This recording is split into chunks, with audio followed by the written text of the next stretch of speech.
జగన్. వీళ్ళందరూ నా ప్రేరణతోనే వచ్చారు, నా బాటలోనే నడుస్తున్నారు, వీళ్ళ మీద అమాయకంగా కేసులు పెట్టి జైల్లో వేసేసింది కూటమి ప్రభుత్వం అని. సెకండ్ పార్ట్ కట్ చేస్తే ఫస్ట్ పార్ట్, వీళ్ళందరూ నా ప్రేరణతోనే వచ్చారు.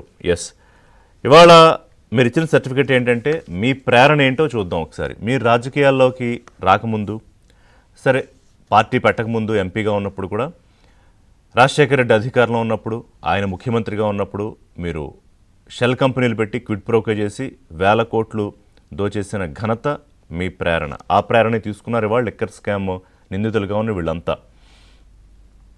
మొత్తం 40 నుంచి 45 వేల కోట్లు అటాచ్ చేశారు గతంలో క్విడ్ ప్రోకో ద్వారా, రకరకాల కంపెనీల ద్వారా, రకరకాల దారి మళ్లించిన మనీ లాండరింగ్ సొమ్ము ఇదంతా.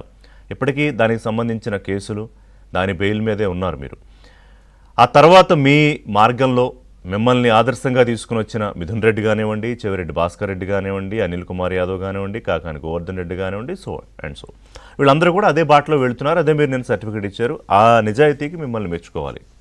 తర్వాత ఇక అక్రమ కేసులు అన్నారు కదా, ఈయన అక్రమ కేసులతో అరెస్టులు. ఏవి అక్రమ కేసులు? ఇప్పుడే మనం బ్రేక్ చేసాం. A40గా ఉన్న వరుణ్ ఇచ్చిన సమాచారంతో ఇప్పటివరకు 63 కోట్లు సీజ్ చేశారు. ఇంకా ఆ డబ్బు ఎక్కడెక్కడ దాచారు, ఎందుకంటే కొన్ని డెన్లు గుర్తించారు ఎక్కడెక్కడ ఉన్నాయి. ఆ గూగుల్ టేక్అవుట్స్ ద్వారా వాళ్ళు ఇచ్చిన ఇన్ఫర్మేషన్ ద్వారా వీళ్ళు ఎక్కడెక్కడికి వెళ్ళారన్న ద్వారా దుబాయ్, తాడేపల్లి, హైదరాబాదు, గుంటూరు, హైదరాబాదులో రకరకాల ప్లేసులు, అక్కడి నుంచి ఆఫ్రికా దేశానికి డబ్బు తరలించేసినవి, ఇవన్నీ గుర్తించారు.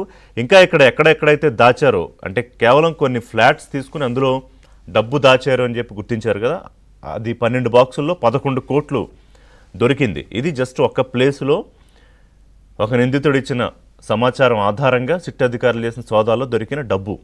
ఇంకా ఎంతెంత డబ్బు ఎక్కడెక్కడ దాచారు.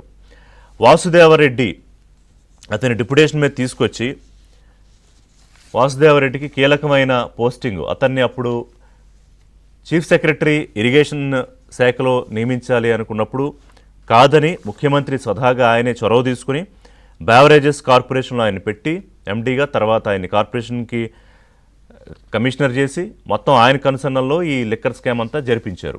ఇప్పుడు చెప్పండి, ఏవి అక్రమ అరెస్టులు, ఎవరు అమాయకులు?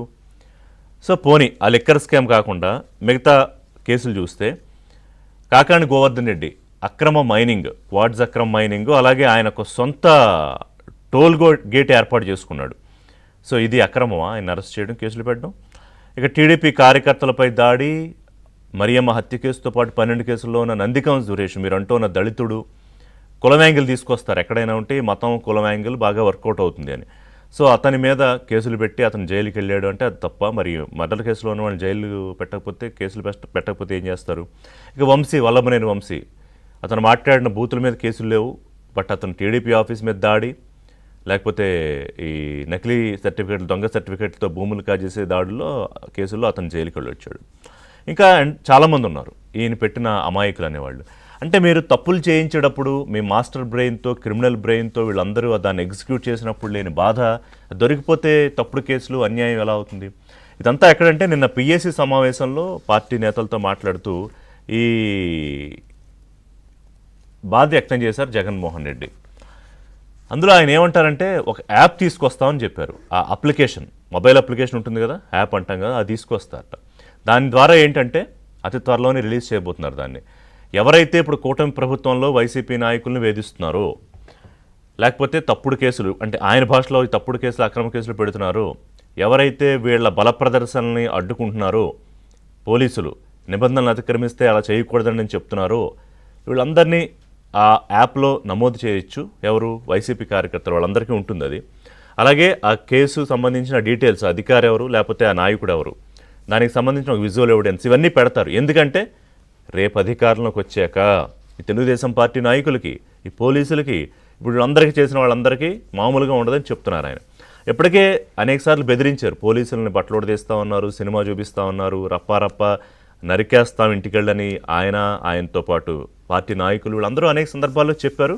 ఇప్పుడు దీనికి కొంత సాంకేతికత యాడ్ చేసి కాస్త డిజిటల్గా పెట్టుకుంటున్నారు అనమాట. మరి టీడీపీ నాయకులు దీనికి భయపడతారో లేదో అడుగుదాం చర్చలో. సరే ఇంకేమంటారు, నిన్న మహిళల విషయంలో ఆయన వాపోయారు. మహిళల విషయంలో అసలు మాట్లాడడానికి అర్హత ఉందా?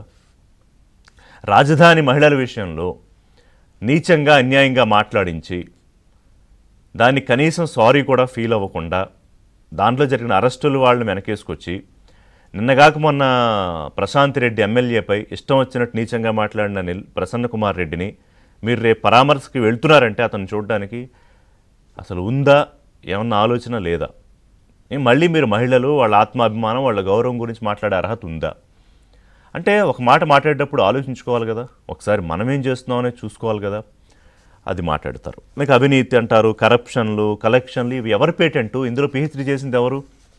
జగన్మోహన్ రెడ్డి కాదా? ఇప్పుడు దాన్ని చంద్రబాబు నాయుడుకి ఆపాదించే కుట్ర ఏది? సింగపూర్ ప్రభుత్వంతో ఒప్పందాల దగ్గర నుంచి, అక్కడ కంపెనీలతో ఒప్పందాల దగ్గర నుంచి, లేకపోతే ఇక్కడ ఏమన్నా కొత్త కంపెనీలు వస్తే లులు కంపెనీకి భూమి ఇస్తే, ఇంకోళ్ళు ఎవరు వస్తామంటే వాళ్ళకి భూమి ఇస్తే, దానికి అన్నిటికీ అవినీతి మరకలు, అవినీతి ముద్రలు వేసి వీళ్ళ బ్రాండ్ స్టాంపు తీసుకెళ్ళి అక్కడ వేయాలనే ఒక ప్రయత్నం. ప్రభుత్వం హామీల అమల్లో విఫలమైందంటారు. విఫలమైతే మరి మీరు ఇచ్చిన recalling manifesto, Chandrababu manifesto recalling programme ఎందుకు ఫెయిల్ అయింది?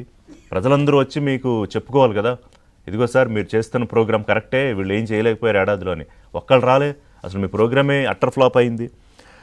సో ఇక ఏమంటారు? ఇంకా మహిళల గురించి మాట్లాడతారు, పోలీసుల గురించి మీరు అవినీతి అక్రమాలు బట్టలు ఉడిదిస్తాం అంటే వాళ్ళు మీరు చెప్పినట్టు వింటే మంచివాళ్ళు, నిజాయితీ పరులు. ఏది మీరు వేల మందితో వెళ్తే బల ప్రదర్శన అడ్డుకోకూడదు. మీరు తలకాయలు తొక్కిచ్చేసినా, మామిడికాయలు తొక్కిచ్చేసినా, ఇంకోటి చేసినా కూడా మీ మీద కేసులు పెట్టకూడదు. అలా అయితే పోలీసులు మంచివాళ్ళు, లేకపోతే అవినీతి పరులు. ఎట్లా సార్ ఇది? సో నిన్న పిఎస్సి సమావేశంలో వారు మాట్లాడిన దానికి వాళ్ళు ఏం చెప్తారు బీజేపీ కూటమి నాయకులు? అలాగే వాళ్ళు భయపడతారా మరి? ఎందుకంటే ఒక అప్లికేషన్ పెట్టి మొత్తం అందరు